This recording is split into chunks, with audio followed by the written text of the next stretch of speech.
Hello students, আমাদের চ্যানেলে তোমাদের সকলকেই স্বাগতম। আজকের ক্লাসে আমরা ক্লাস 5 এর রায় ও মার্টিন 2025 প্রশ্নবিদ্যার পরিবেশ ও বিজ্ঞানের ফার্স্ট ইউনিট টেস্টের 7 নম্বর স্কুলের প্রশ্নোত্তরগুলি করব। পরিবেশ ও বিজ্ঞানের আগের মডেল সেটগুলির প্রশ্নোত্তরের ভিডিও তোমরা যদি দেখে না থাকো, তাহলে অবশ্যই আমাদের চ্যানেলে গিয়ে দেখে নিও। নিচে ডিসক্রিপশনে লিঙ্ক আমি দিয়ে রাখলাম। আর তোমরা যদি আমাদের চ্যানেলে নতুন হয়ে থাকো, তাহলে চ্যানেলটিকে সাবস্ক্রাইব করে পাশে থাকা বেল আইকনটি অলে প্রেস করে রেখো। তাহলে পরে ক্লাসের ভিডিওগুলি আমি আপলোড করলেই তোমাদের কাছে নোটিফিকেশন পৌঁছে যাবে। তাহলে শুরু করা যাক।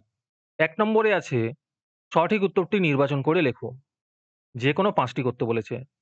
১ নম্বর প্রশ্ন হলো, হৃৎপিণ্ডের শব্দ বোঝা যায় যে যন্ত্রের সাহায্যে তা হলো, এর উত্তর হবে স্টেথোস্কোপ। ২ নম্বর প্রশ্ন হলো, ওআরএস বানাতে কোনটি লাগে? এর উত্তর হবে নুন, চিনি এবং জল। ৩ নম্বর প্রশ্ন হলো, রক্তাল্পতার কারণে এর উত্তর হবে নোকটা ফ্যাকাশে হয়ে যেতে পারে। ৪ নম্বর প্রশ্ন হলো, অস্থি মজবুত করার জন্য দরকার, এর উত্তর হবে ক্যালসিয়াম। ৫ নম্বর প্রশ্ন হলো, ত্বকে রোদ লাগলে এর উত্তর হবে ভিটামিন ডি তৈরি হয়। ৬ নম্বর প্রশ্ন হলো, বক্রেশ্বর তাপবিদ্যুৎ কেন্দ্র, এর উত্তর হবে বীরভূম জেলায় অবস্থিত। তারপরে ২ নম্বরে আছে শূন্যস্থান পূরণ করো। যে কোনো ৫টি করতে বলেছে। ২ এর ১ নম্বর প্রশ্ন হলো, ত্বকের উপরের স্তরে ড্যাশ থাকে না, এর উত্তর হবে রক্ত থাকে না। ২ নম্বর প্রশ্ন হলো, অতিবেগুনি রশ্মি ত্বকের ড্যাশ ঘটায়, এর উত্তর হবে ক্যান্সার ঘটায়। ৩ নম্বর প্রশ্ন হলো, ড্যাশ নামের একটি জিনিসের জন্য চামড়ার রং কালো হয়, এর উত্তর হবে মেলানিন। ৪ নম্বর প্রশ্ন হলো, ডট হলো ড্যাশ রোগের চিকিৎসা পদ্ধতি, এর উত্তর হবে যক্ষ্মা রোগের।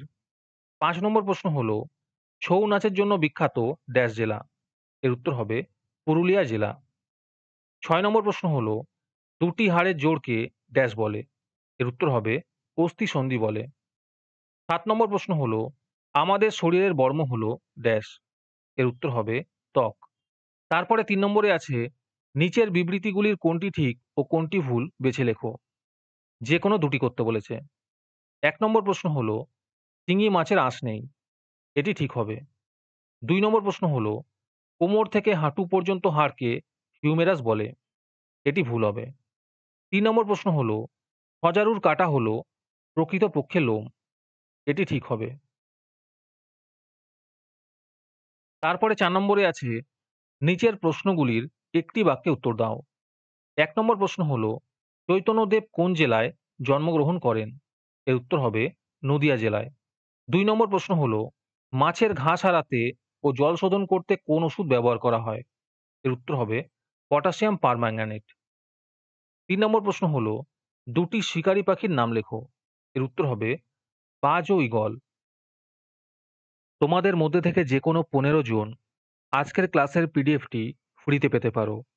তার জন্য তোমাদের এই ভিডিওতে লাইক, সাবস্ক্রাইব এবং কমেন্টের মধ্যে #ফ্রি পিডিএফ লিখতে হবে। এই ভিডিওতে যখন ৫০টি লাইক এবং ৫০টি সাবস্ক্রাইব হয়ে যাবে, তারপরেই আমরা এই ভিডিওর কমেন্টের মধ্যে থেকে র্যান্ডমলি যে কোনো ১৫ জনকে বেছে নিয়ে তাদের সাথে যোগাযোগ করে ফ্রি পিডিএফটি দিয়ে দেব। আর যারা আগে থেকেই আমাদের চ্যানেলটি সাবস্ক্রাইব করে রেখেছো, তারা শুধু লাইক এবং কমেন্ট করলেই হবে। আর বাকিরা এই পিডিএফটি ৳২ দিয়ে আমাদের হোয়াটসঅ্যাপ নাম্বার 7501121499 এ যোগাযোগ করে নিতে পারো। তারপরে ৫ নম্বরে আছে, নিচের প্রশ্নগুলির উত্তর দাও। যে কোনো ৩টি করতে বলেছে। এই প্রশ্ন উত্তরগুলি আমি তোমাদের দেখিয়ে দিচ্ছি। তোমরা দেখে দেখে নোট ডাউন করে নিও। ১ নম্বর প্রশ্ন হলো, পাওর কি?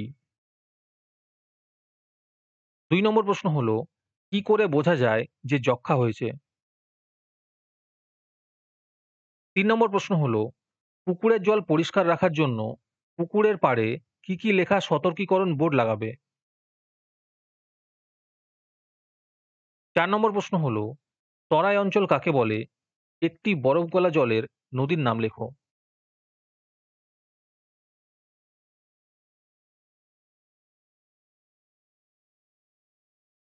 ৫ নম্বর প্রশ্ন হলো, ম্যানগ্রোভ অরণ্য কোথায় আছে এবং এই ম্যানগ্রোভ জাতীয় গাছের বৈশিষ্ট্যগুলি লেখো। ৬ নম্বর প্রশ্ন হলো, আধুনিক যুগের একটি স্টেথোস্কোপের ছবি এঁকে দেখাও। আজকের ক্লাসটি তোমাদের ভালো লেগে থাকলে অবশ্যই একটি লাইক এবং বন্ধুদের কাছে শেয়ার করে দিও। পরের মডেল সেটগুলির প্রশ্নোত্তরের ভিডিও তাড়াতাড়ি পেতে আমাদের চ্যানেলটি সাবস্ক্রাইব করে রেখো। তাহলে দেখা হচ্ছে পরের ক্লাসে।